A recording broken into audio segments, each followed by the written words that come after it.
e pela estratégia que o Ciro se colocou de buscar um eleitor antipetista, tem muito cirista que nunca foi eleitor de esquerda. Ou seja, eram eleitores que ficaram decepcionados com Bolsonaro e acabaram escolhendo o Ciro, principalmente por essa parte de discurso mais antipetista. O que você achou dessa entrevista? Qual a avaliação que você faz do papel do João Santana na campanha do Ciro Gomes em 2022? Olha, muito se avaliou no início do processo, Miguel do Rosário, que o próprio João Santana, à luz das experiências que ele teve da campanha da Dilma, da forma como ele processava, inclusive em relação ao Partido dos Trabalhadores, que ele poderia se portar estrategicamente como uma opção muito clara, fazendo do Ciro Gomes o pós-Lula, e principalmente dentro da perspectiva trabalhista, repaginando o trabalhismo dentro da perspectiva do período do bolsonarismo.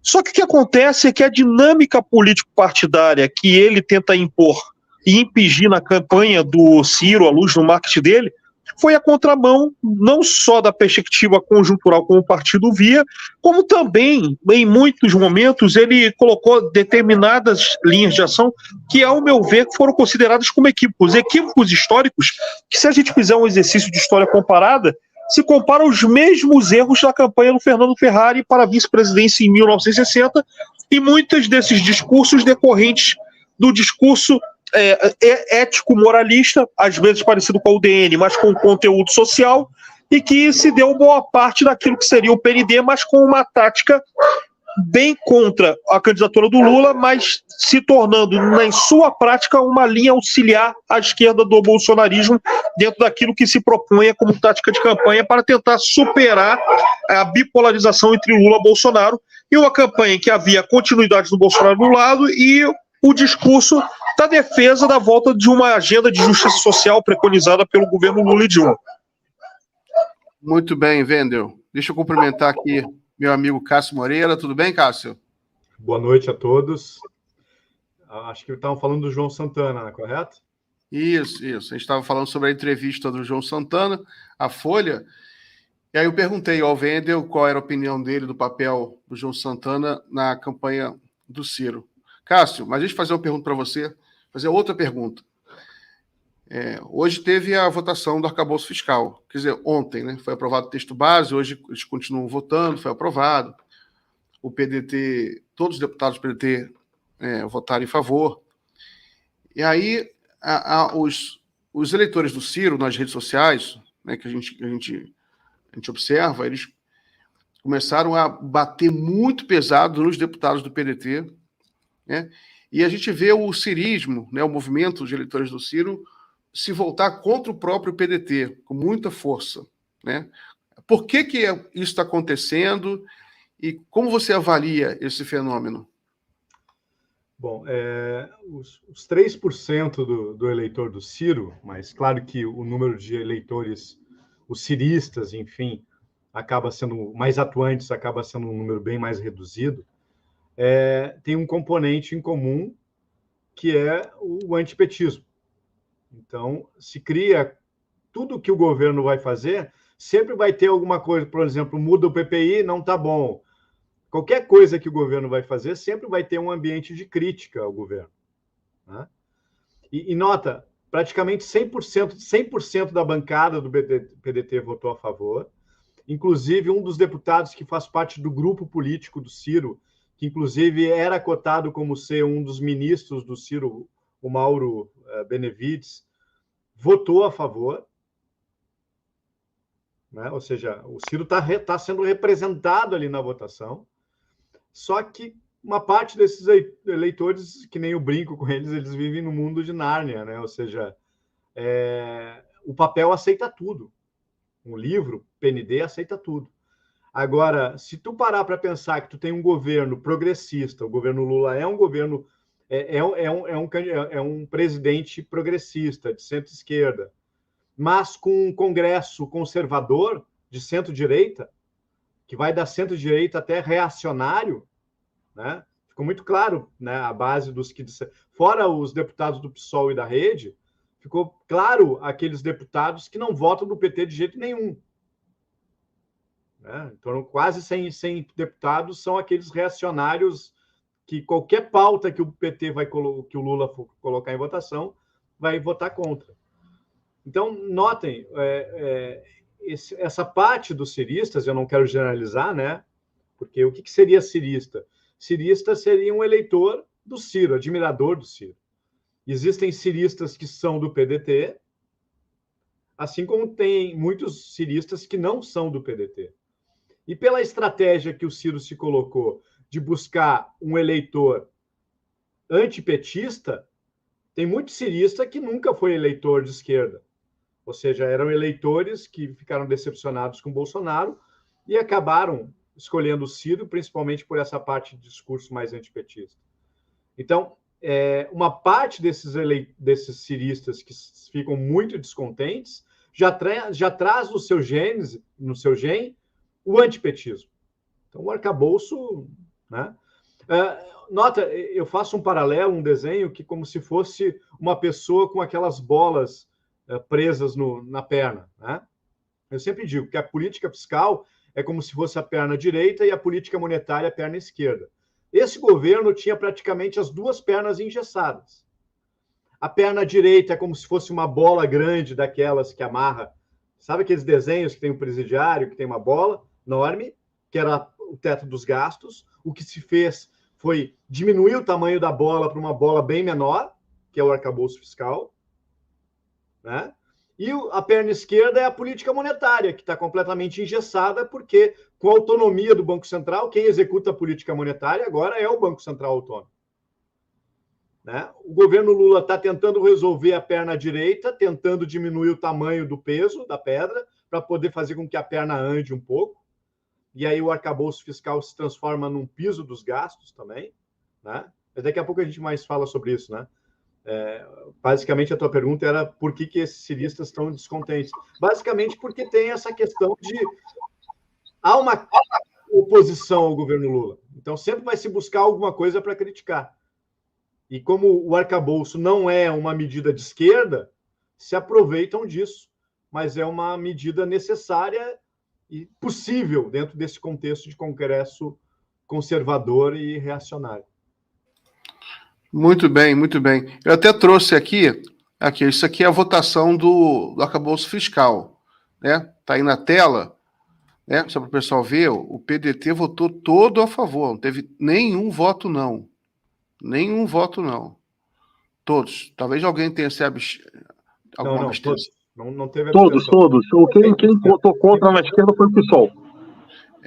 Exatamente. Só o pessoal votou contra, junto com o Novo e o bolsonarismo duro, né? Evidente que a posição do pessoal é totalmente diferente do Novo. O Novo votou não porque achou que arcabouço é gastança pública. Ele falou que preferiu o teto de gastos. A declaração do Novo que eles preferiam um teto de gastos. Mas o PDT votou inteiramente. Agora, o que a gente vê, então, o Wendel, é que é porque o Ciro foi um candidato importante em 2018, ficou em terceiro lugar, com 12%, em 2022, 3%. Né? Eu vejo os ciristas tentando fazer uma análise, qual foi o erro cometido, né, uma queda tão grande. Mas, na sua opinião, qual foi o possível erro que o Ciro cometeu que fez ele cair de 12 para 3? Eu acredito, Miguel do Rosário, Cássio Moreira, demais amigos, que a incompreensão do processo histórico e a não observação do Ciro se tornar a principal oposição ao bolsonarismo dentro daquele processo, em face de uma conjuntura que ele estava exprimido entre o eleitorado mais à esquerda, que estava propenso ao voto ao Lula, o eleitorado da centro-direita, que na época que o Moro era pré-candidato, estava tendendo a votar para o Moro e não os liberais que teriam possibilidade de votar para o Ciro, poderiam fazer essa opção. Então o Ciro, diante dessas contingências e de acordo com a linha de orientação estratégica do marketing político e da condição ideológica, ao meu ver, eles erraram e pecaram porque eles tinham que se portar como a principal oposição ao bolsonarismo, inclusive colocando-se numa posição pós-Lula, valorizando os pontos fortes do governo Lula, a política social voltada para o Lula, mas pegando o trabalhismo no sentido de, olha, o trabalhismo tem um legado de feitos em relação ao desenvolvimento nacional, com justiça social, redistribuição de renda, e a agenda das reformas de base, só que ele poderia colocar de uma outra forma, ainda não foi realizado em toda a sua concretude. E essa é a minha proposta dentro de um projeto de construção nacional, de reconstrução nacional, mas fomentando o crescimento com o desenvolvimento de justiça social e batendo no governo Bolsonaro. No momento que ele bate no Lula, Miguel do Rosário, o que acontece? Os eleitores progressistas do Ciro, incluindo os trabalhistas históricos que se votaram no PDT, não se vendo no discurso, 2018, né? Não se vendo com esse discurso eticista, moralista, com conteúdo denista, com conteúdo parecido à campanha das mãos limpas do Fernando Ferrari, o que aconteceu? Esse eleitor foi naturalmente para o Lula. Eu me lembro, no último debate, que quando ele caiu na besteira de bater no Lula, e o Lula começou a dar uma saraivada de resposta, Miguel do Rosário, eu não sei se você estava acompanhando o meu Instagram, mas eu acho que o Cássio Moreira se lembra muito bem. Eu falei, faço votos, queira Deus, que o Ciro não perca de forma vertiginosa o percentual que ele tem de 6, 7% e não seja ultrapassado pela Simone Tebet. Faço votos. Só que o nosso faço votos foi pior do que imaginávamos, porque tudo que a gente imaginava que ele teria uma queda vertiginosa, não imaginávamos que chegaria ao ponto do 3,02% dos votos válidos. E se não colocar os votos válidos, ainda cai para 2, alguma coisa. Então, Miguel do Rosário, isso foi tão deletério para a imagem do PDT junto ao eleitorado, no âmbito, o eleitor normal do PDT, mas que cultura política do trabalhismo é essa? Trabalhismo virou cirismo, inclusive eu coloco isso na parte final da obra Um Tempo Bem Melhor para Se Ver, cujo autor do pós-fácil é o Cássio Moreira, que estávamos falando. Então, será que o cirismo é a nova cultura política do PDT? Inclusive, o Cássio Moreira fez essa reflexão.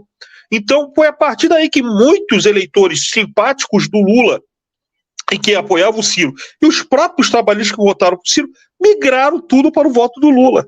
E aí sobrou residualmente os eleitores do Ciro com conteúdo antipetista, antilulista.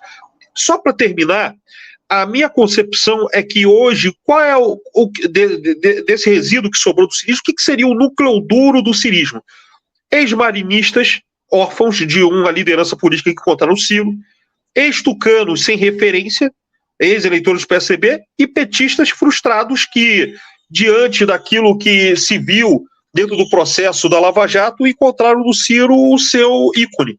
Então, dentro dessa conjunção desses três grupamentos é que daria o corpo do cirismo, e dentro do cirismo a gente sabe com a entorragem, com o discurso neodenista, né? Só que com conteúdinho social, o que o Cássio também coloca como a visão do cirismo lacerdista, né, o que seria, na verdade, a prática discursiva dos ciromínios, a cultura política dos ciromínios, e que, à luz de uma campanha conduzida dessa forma, nos empurrou a esse patamar da pior performance da história do trabalhismo brasileiro, onde não elegeu nenhum governador, nenhum senador e apenas 17 deputados federais. Então esse é o saldo de todo esse processo, e o Ciro não se comportou como um quadro à altura daquilo que ele sempre preconizava, desde a campanha de 1998, como um quadro da inteligência da social-democracia tradicional, daquilo que propunha o PPS quando ele surgiu, que era uma repaginação da tradição da esquerda, com a visão da social-democracia europeia atualizada, que era a proposta do Roberto Freire. Era nesse mote que o Ciro seguia. E era nesse mote que se dava, inclusive, as perspectivas do Ciro em 98, em 2002, e até mesmo em 2018, quando a campanha dele era acertada no sentido de, olha, eu me proponho a ser o pós-Lula no sentido de promover a justiça social com cidadania numa agenda nacional desenvolvimentista com a cara do PDT. O problema é que depois desse processo, Miguel do Rosário, ele se enveredou com um discurso neodenista e com a visão de que fora do PND não há salvação, que chegou a um ponto que nos restringiu a esse patamar de 0,2%. E se ele continuar com essa prática junto com a entorragem dos ciromínios, com os intelectuais orgânicos, né, que perfazem os ciromínios, temo eu que ele esteja abaixo da Marina na próxima eleição, se ele ainda quiser disputar em 2026.